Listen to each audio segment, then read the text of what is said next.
Sobrang grateful po and sobrang saya po na um, healthy, walang injury, and nagawa ko po yung mga dapat kong gawin. Well, may mga mistakes din po sa performance ko pero hindi na yung nagmamatter sa akin right now. Nakapasok akong finals, nagawa ko yung floor ko and yung vault ko. Naitawid ko. Sobrang saya ko po na sa pangalawang Olympics ko na kasama na ako sa finals sa all-around and makakapasok po sa floor. And yung sa vault, di ko pa po sure pero hoping po na makapasok po ako sa vault. Pa bang particular na number na hinahabol o hindi naman?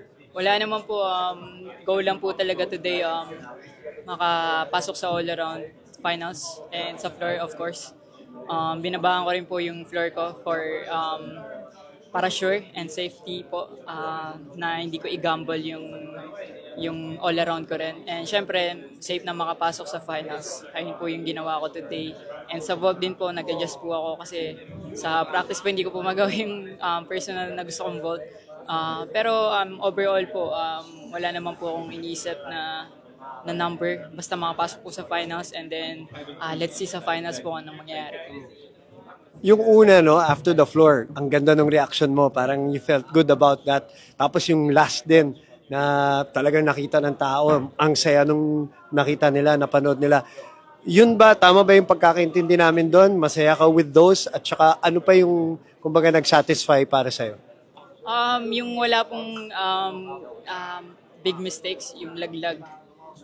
Kaya ganun na rin yung naging reaction ko. And syempre, natapos ko ng masaya ako. Hanggang landing, natapos ko siya talaga. Although kinakabahan ako ng first. Kaya talaga napasigaw ako kasi sobrang intense po talaga. And nung natapos talaga ako, ayun yung naging pakiramdam ko. Parang kailangan ko siya isigaw talaga. And ayun po yung parang resulta ng nagawa ko today. Sobrang saya ko po talaga kahit may mga mistakes po sa iba. Pero sa akin, healthy talaga and safe. Nakapasok sa all around. Okay na po ako dun. Parang na-release, ano? Parang sa dulo. Kaloy, nung nag-usap tayo last time na nandito, yung podium training, ang sabi mo sa akin, yung ilaw, medyo, at saka nalula ka dun sa lugar. So ngayon na nakapag day one ka na, anong kaibahan? Meron bang, anong adjustment ang ginawa mo at anong pakiramdam mo after?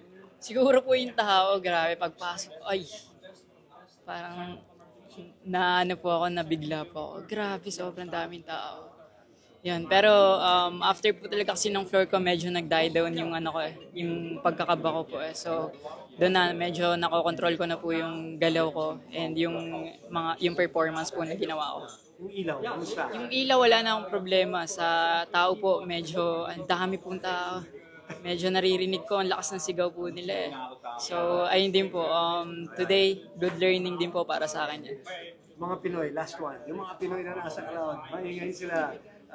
Kamusta ang interaction mo? Naririnig mo ba? Or nakikita mo ba sila? Or nakazona ka? Of course, naririnig ko na po sila kasi di na po ako ganun kakabado nung after ng floor ko. So, medyo ginawa ko siya parang training na lang kasi parang mas makapag-perform ako kapag hindi mabigat yung dibdib ko eh. So, ganun po yung ginawa ko. And tumitingin-tingin po ako sa crowd.